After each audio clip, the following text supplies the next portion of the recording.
welcome to Make It Monday. It is so good to be back. I missed you.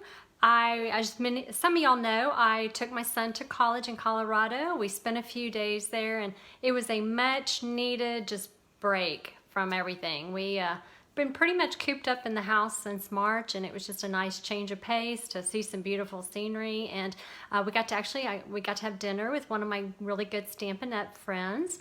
Guys, before we get started today, I'm gonna hop onto the computer, invite the friends over from my Facebook group, and I'll be right back with the project. Hold on. Guys, I don't know if y'all can hear that, but I have, they are trimming a tree. Actually, I shouldn't say trimming a tree. They are actually cutting down a tree at my neighbor's house. So it's kind of loud. So if you hear buzzing going on in the background, that's what's happening. I was telling a friend recently, if you don't have something weird happen during a Facebook Live, it's not a Facebook Live. So just expect it, we laugh about it, and hopefully that's the only Facebook folly we have today. So anyway, let me flip my camera down and we'll get started on today's project.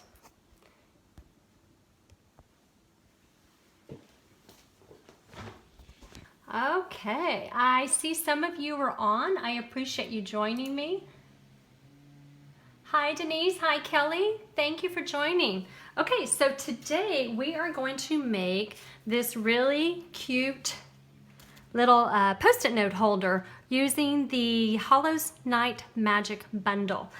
And so if you want to hop over to my blog, you can pull the instruction sheets with all the measurements and the products that I use today. And I'm going to show you just a little bit. I think I've shown you this in the past on some of the other projects that I've done using this suite. But today we're going to use specifically the Hallows Night Magic stamp set and some of the dies that come with the bundle. All right, let me pull my supplies over. So what I'm going to do is I'm going to start with a piece of cardstock that measures 3 1/4 by 6 7/8, and I'm going to pull out my scoreboard real quick.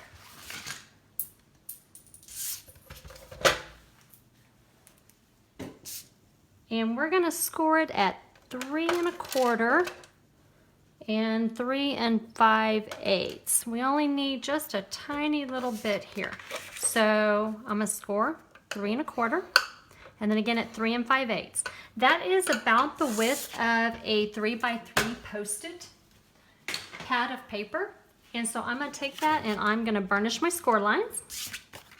Hi Cheryl, thanks for joining me. How are you, my friend? I got my computer set up so I can actually see comments today. All right, so before we get started putting all our elements on, I want to put a 3 by 3 piece of the Designer Series paper here on the front. And I chose this really fun little spider web print that I'm going to use today. And I'm just going to put that on the front of the whole of the cardstock. And now before I start putting in all the other little pieces, I'm going to actually put my post-it note inside first to give me some stability. So before I do that, I want to actually put a little bit, I would really recommend tear tape for this part, but I'm just going to use my Tombow glue right now since I have that right with me. And I'm going to put it flush at the back here of the post-it holder. And then I'm just going to kind of press down, and then I'm going to fold it over. And then next what we're going to do is we're going to put it's about 24-inch piece of the metallic mesh ribbon. I want to put that around, and I want to tie it off before I do any of my other assembly work. So I'm just going to tie a bow here.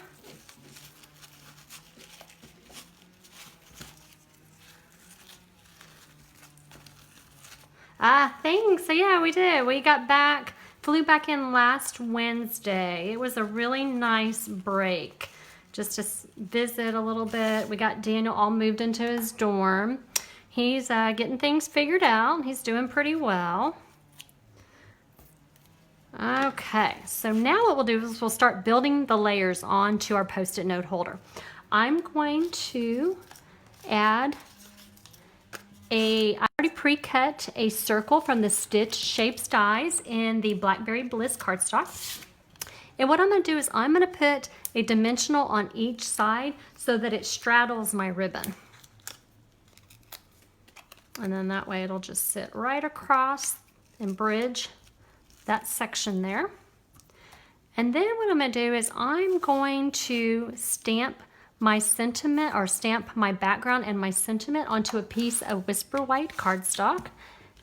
And I am taking the border die that goes on the label, and I'm going to stamp that in black Memento ink.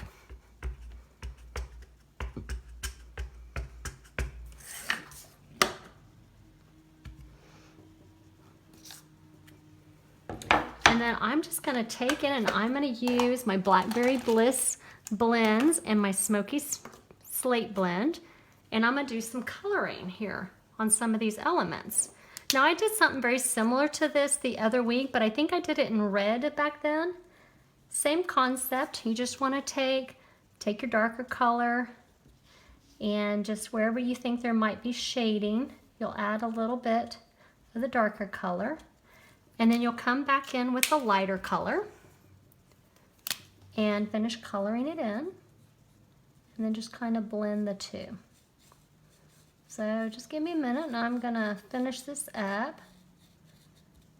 And then I'm going to kind of go back in where I had the darker color, and I'm going to go over it with the lighter color, just to kind of spread out that darker color a little bit so it's not so obvious, not such a blunt line right there.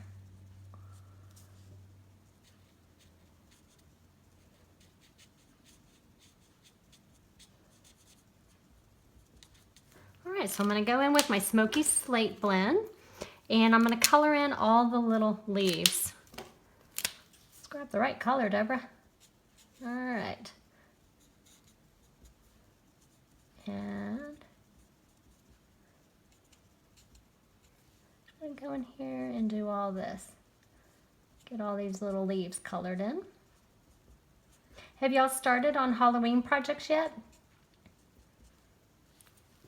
I'm going to show you in a minute my September class. I always like to do my Halloween class in September, and so I'll show you what that class kit is.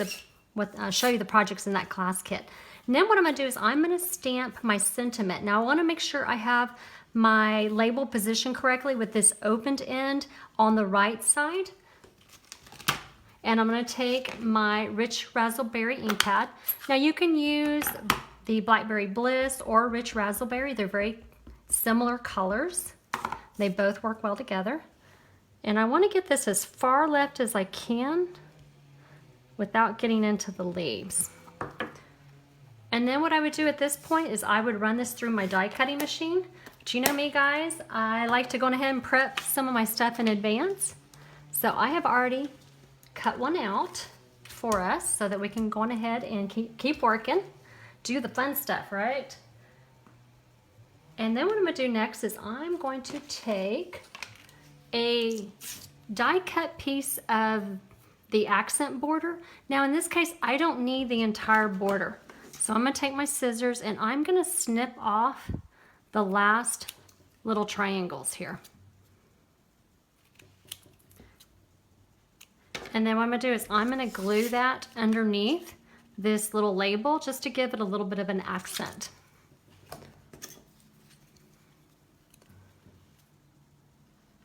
And I find it works best if I put the glue on the border piece rather than trying to put it on my label. And it's just too messy the other way. And then we're going to glue that together.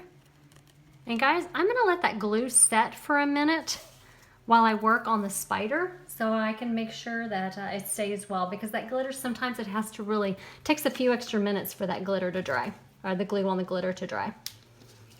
All right, so what we're going to do next is we're going to take back to our black Memento ink pad, and we're going to take the spider from the stamp set. And we're going to stamp on a piece of gray granite cardstock. And I'm just going to stamp my spider.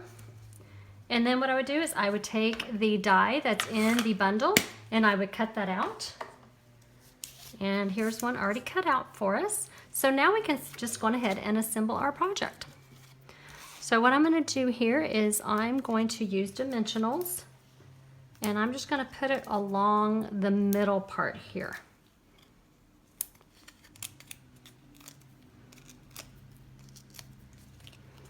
And we're going to put that on the center of our label.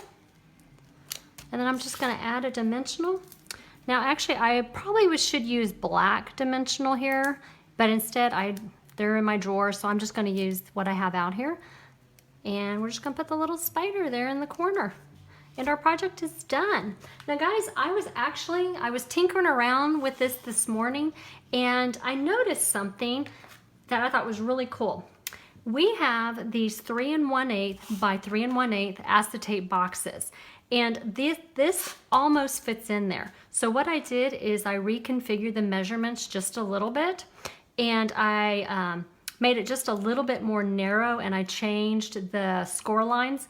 I have that information over on my blog, but wouldn't that be cute? Just put a little post-it note holder with a little pin tied off. Wouldn't that be a fun thing to find on your desk or to put on your friends or your coworker's desk? I just thought that was really cute.